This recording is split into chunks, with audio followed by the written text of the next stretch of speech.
ఉన్నారు, అలాంటి వాళ్ళు ఉన్నారు కనుక మనం మాట్లాడుకుంటున్నాం. ఇంకా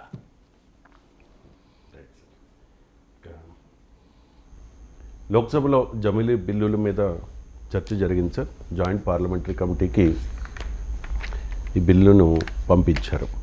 ఇక ఈ బిల్ పాస్ అవ్వాలంటే ఉభయ సభల్లోనూ 3/2 మెజారిటీ ఉండాలి. కానీ నిన్న అనుకూలంగా 269 మంది, వ్యతిరేకంగా 198 మంది ఓటేశారు. అంటే 3/2 మెజారిటీ లేదు.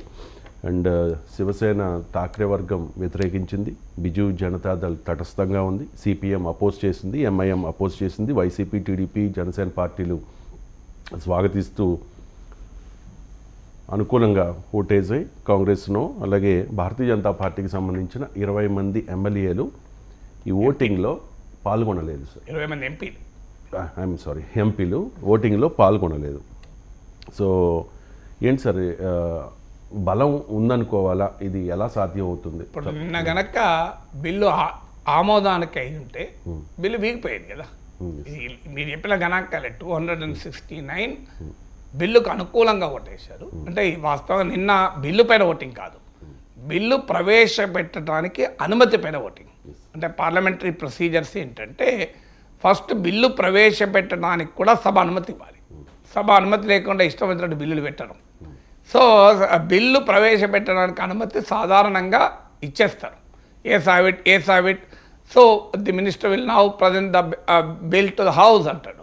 కానీ ఇక్కడ ప్రతిపక్షాలు డివిజన్ కోరాయి. డివిజన్ అంటే పార్లమెంటరీ భాషలో ఓటింగ్ అని. సో డివిజన్ కోరినప్పుడు ఏమైందంటే ఆటోమేటిక్గా డివిజన్ కోరుతాయని తెలిసి కనుకనే అన్ని పార్టీలు విప్ జారీ చేశాయి. ఇప్పుడు అందరికీ డౌట్ ఏంటంటే విప్ జారీ చేశాక కూడా 20 మంది బీజేపీ ఎంపీలు రాలే. బహుశా మరి ఏ కారణాల రీత్యా రాలేదో తెలియదు. వాళ్ళకి షోకాజ్ నోటీస్ కూడా పార్టీ ఇచ్చింది. 20 బీజేపీ ఎంపీస్ అబ్సెంట్ అయ్యారు విప్ జారీ చేశాక కూడా. సో మరి we do not know the reasons.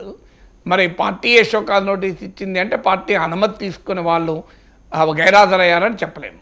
Party show cause notice ఇచ్చిందంటే పార్టీ అనుమతి లేకుండానే వాళ్ళు గైరాజరయ్యారని అర్థమైపోతుంది. మరి వాళ్ళు ఎందుకు గైరాజరయ్యారో మనకు తెలియదు.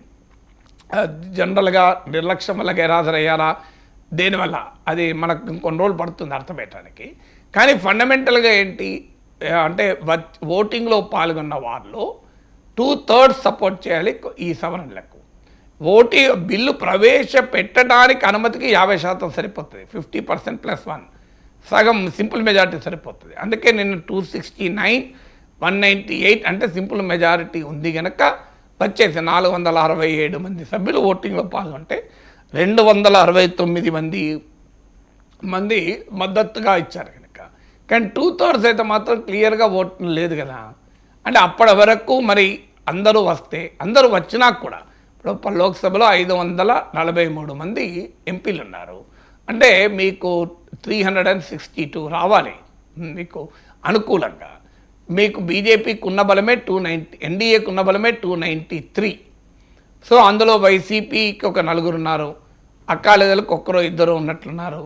సో ఇవన్నీ కలిపినా కూడా మీకు 300, లిటిల్ ఓవర్ 300 వచ్చుడు ఎక్కువ. మరి మిగతా వాళ్ళు ఎక్కడికి వెళ్ళి వస్తారు?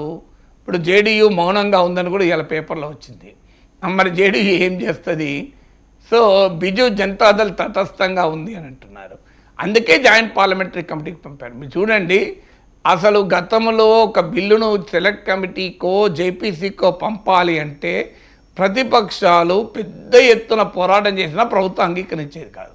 మీరు 2004, 2014 మధ్య యూపీఏ ప్రభుత్వం ఉన్నప్పుడు ఎన్ని బిల్లులు సెలెక్ట్ కమిటీకి పంపారు, ఎన్నిటిపైన జాయింట్ పార్లమెంటరీ కమిటీ వేశారు, లెక్కలు తీయండి.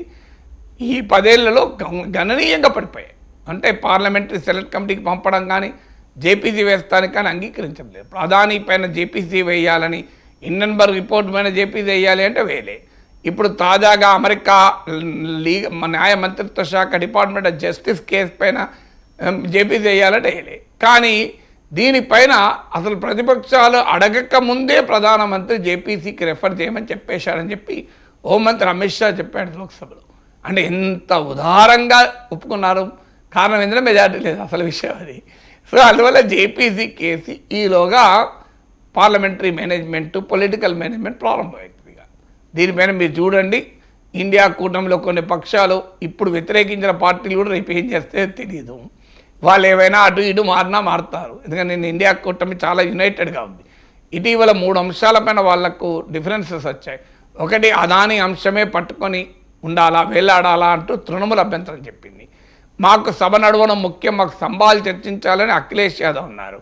మొదటి రోలో ఎవరికి సీట్లు ఇవ్వాలనే విషయంలో సమాజ్వాదీ పార్టీకి ఒక సీటు తగ్గితే దానిపైన ప్రధాన ప్రతిపక్షమైన కాంగ్రెస్ గట్టిగా వ్యవహరించలేదని సమాజ్వాదీ పార్టీ కంప్లైంట్ చేసింది. అలాగే ఇండియా కూటమికి ఎవరు నాయకత్వం వహించాలి అంటే మమతా బెనర్జీ నేను నాయకత్వం వహిస్తా అంటే సమాజ్వాదీ పార్టీ, శివసేన, ఉద్ధవ్ ఠాక్రే, ఎన్సీపీ వీళ్ళందరూ మద్దతు ఇచ్చారు. ఆమ్ ఆద్మీ పార్టీ ఢిల్లీ ఎన్నికల్లో మాకు కాంగ్రెస్తో పొత్తే లేదని ప్రకటించింది.